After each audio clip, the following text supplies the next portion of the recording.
Yes, we have a non-Muslim brother. Yes, you're most welcome, brother. I'm Christopher. I just want to know because the Holy Quran says, believe in the messenger, Prophet Muhammad. And the Holy Bible says, those who believe in Jesus will have eternal life. And both, as according to the Quran, both of them are messengers of God. And I want to know, where did Jesus make his mistake? That means, where did he make any mistake that he is unable to save the people? Brother, that's a very good question. The Quran says, believe in Muhammad sallallahu alaihi wasallam, Prophet Muhammad, peace be upon him. Bible says, believe in Jesus, he will give eternal life. So where did Jesus make a mistake? So according to the Quran, both of them, where did he make a mistake? Brother, Jesus Christ, peace be upon him, never made any mistake. It is the church which made a mistake. According to us, Jesus Christ, peace be upon him, is one of the mightiest messengers of God. When Jesus says that I am the way, the truth, and the life, no man cometh unto my Father but through me, is correct. That means you are the messenger of God. Same thing what Prophet Muhammad said. At the time of Jesus, peace be upon him, according to Gospel of John, chapter number 14, verse number 6, Jesus Christ, peace be upon him, said, I am the way, the truth, and the life. No man cometh unto to my Father but through me. That means if you follow the teachings of Jesus Christ, peace be upon him, you will go to your Father. That means you will go to Jannah, you will go to paradise. Eternal life means paradise. Similarly, if you today, but Jesus Christ also said, I have many things to say unto you, but you cannot bear them now. Gospel of John chapter 16, verse number 7. For he, when the Spirit of truth shall come, he shall guide you unto all truth. Talking about Prophet Muhammad, peace be upon him. So today as a Christian, if you really love Jesus Christ, peace be upon him, you have to follow the teachings of Prophet Muhammad, peace be upon him. So Jesus Christ never made a mistake. It is the church which says Jesus is God. Jesus Christ never claimed divinity. As I mentioned earlier, if any Christian can point out a single unequivocal statement, a single unambiguous statement, where Jesus Christ, peace be upon him, himself says that I am God, or he says, worship me, I am ready to accept Christianity. It is the church which has a mistake. Not Jesus Christ, peace be upon him. In fact, Jesus Christ, peace be upon him, said, it's mentioned in the Gospel of John, chapter number 14, verse number 28. Jesus Christ, peace be upon him, said, my Father is greater than I. Gospel of John, chapter number 10, verse number 29. My Father is greater than all. Gospel of Matthew, chapter number 12, verse number 38. I cast out devil with the Spirit of God. Gospel of Luke, chapter number 11, verse number 20. I with the finger of God cast out devil. Gospel of John, chapter number 5, verse number 30. I can of my own self do nothing. As I hear, I judge, and my judgment is just. For I seek not my will, but the will of my Father. Anyone who says, I seek not my will, but the will of Almighty God, is a Muslim. Jesus Christ, peace be upon him, was a Muslim. He never claimed divinity.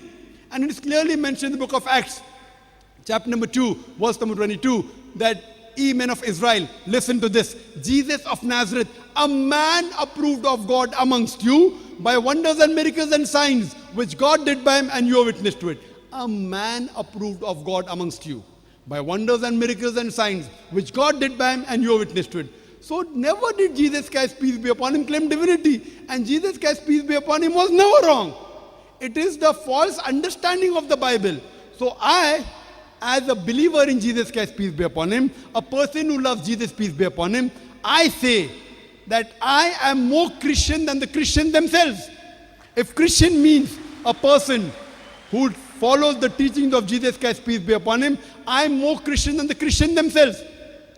Jesus Christ, peace be upon him, said in the Gospel of Matthew, chapter number 5, verse number 17-20, think not that I have come to destroy the law of the prophets. I have come not to destroy, but to fulfill.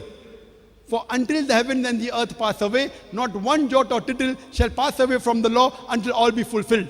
For whosoever shall break one of the least commandments and teach men to do so shall be called least in the kingdom of heaven. And whosoever shall keep the commandments and teach the same will be called great in the kingdom of heaven.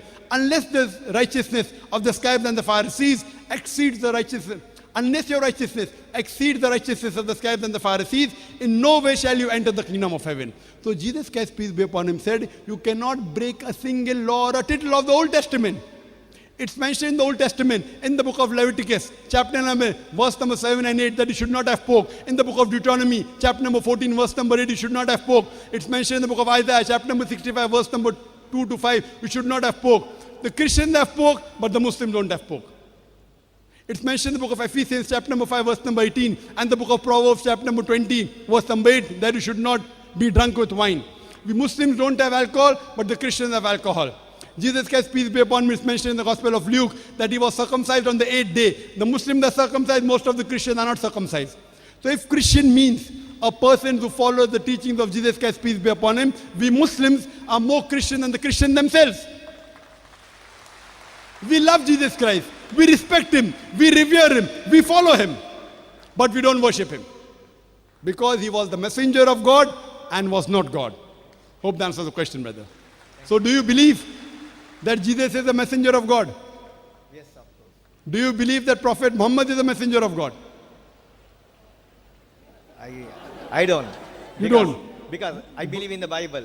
But Bible says in the Gospel of John, it's mentioned in the Gospel of John, chapter number 16, verse number 12 to 14, Jesus Christ, peace be upon him, said, I have many things to say unto you, but you cannot bear them now. For he, when the Spirit of truth shall come, he shall guide you into all truth. He shall not speak of himself. All that here shall he speak. He shall glorify me. Who is this person, Jesus Christ, peace be upon him, talking about? Who? Haven't you studied your Bible? Yeah, no, he has spoken about the Holy Spirit of the Lord. Okay, very good. That means you know your Bible now. You are saying this Spirit of truth, what Jesus Christ is speaking about is the Holy Spirit. Go a few verses before. Gospel of John chapter 16 verse number 7. It says that it is expedient for you that I go away. For if I go not away, the Comforter shall not come. The criteria for this Spirit should come is Jesus Christ, peace be upon him, should depart. For if I go away, shall I send him? The Holy Spirit was already there before Jesus Christ, peace be upon him, came. He was also there when Jesus Christ, peace be upon him, was there. He was there in the womb of Elizabeth. He was there when Jesus was being baptized. So how can this be the Holy Spirit? Tell me. That means you don't understand the... Jesus Christ, peace be upon him, said, for if I go not away, the Comforter shall not come. For if I go, shall I send him? So the requirement of the Spirit of truth should come is that Jesus Christ, peace be upon him, should depart. When Jesus Christ is there, this Comforter cannot come. Holy Spirit was already there when Jesus was there. So how can you say this prophecy refers to the Holy Spirit, my dear brother? Can you help me to understand the Bible? Yes. It doesn't refer to the Holy Spirit. It refers to Prophet Muhammad, peace be upon him. And his prophecy is also mentioned in the Old Testament, in the book of Deuteronomy, chapter number 18, verse number 18. In the book of Deuteronomy, chapter number 18, verse number 19. It's mentioned in the book of Isaiah, chapter number 29, verse number 12. In the Song of Solomon, chapter number 5, verse number 16. In the New Testament, Gospel of John, chapter 14, verse 16. Gospel of John, chapter 15, verse 26. Gospel of John, chapter 16, verse number 7. Gospel of John, chapter 16, verse number 12 to 14. All these references are talking about no one but Prophet Muhammad, peace be upon him. I have given a talk on Prophet Muhammad sallallahu alaihi wasallam in the Bible. Now I am asking you, if you believe in the Bible, when Jesus Christ has prophesied the coming of Muhammad sallallahu alaihi wasallam, why don't you believe in Jesus that Prophet Muhammad is the last messenger? Why? That means you believe half the teachings of Jesus Christ not complete? Because the teaching says, I'll send you a comforter. But Correct. he never mentioned about a person or any name was indicated on Okay, there. Song of Solomon, chapter number 5, verse number 16. I'm quoting in Hebrew. Hikkum amitakim vikulli Muhammadim zaydudi wa zairai baina Jerusalem. His by name is mentioned. Hikkum amitakim vikulli Muhammadim. Muhammad is the name, Im is for respect. They say he's altogether lovely, O daughters of Jerusalem. His name is mentioned also in the Old Testament, Song of Solomon, chapter 5, verse 16. Now do you believe? No. I'll refer it. You'll have to ask your church first. No, not the church. Not the church. Who will have to ask? I'll go through it and I'll confirm myself. So how long will it take to confirm? Okay, tonight. Tonight? Yeah. Fine, I'm going day after tomorrow. So by tomorrow morning, you can ask the organizer, contact me. Fine? Either you accept Islam, or if you can't prove, then if you prove Jesus is God, I will accept Christianity. If you cannot, you accept Islam. Praise the Lord.